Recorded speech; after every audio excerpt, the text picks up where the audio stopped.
Hello everyone, in this quick tutorial, I will show you how to bypass the mandatory Microsoft account sign-in when setting up Windows 11, so you can create a local or offline account instead. This is especially useful if you are setting up a new PC or reinstalling Windows and don't want to link it to a Microsoft account right away. Let's get started. The first step is to open command prompt during setup. When you reach the Let's Connect You to a Network scene during Windows setup, press Shift plus F10. On some laptops, use Shift plus function key plus F10 instead. This will launch a command prompt window. Now, type the following command and press enter. Type ncpa.cpl.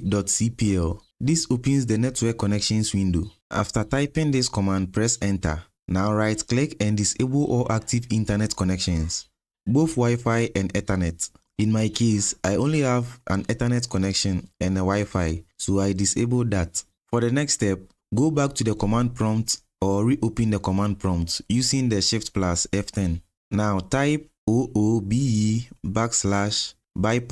and arrow. Then you press enter.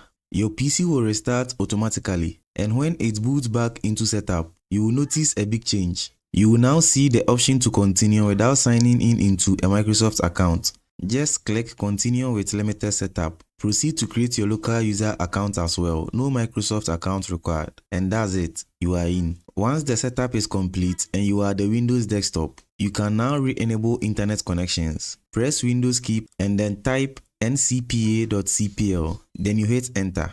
Right click your network adapters and choose enable. You are now back online and fully in control of your Windows setup with no Microsoft account tracking your every step. If this guide helped you, make sure to like the video, subscribe for more Windows tips and leave a comment below if you have any question. Thanks for watching and I will see you in the next one.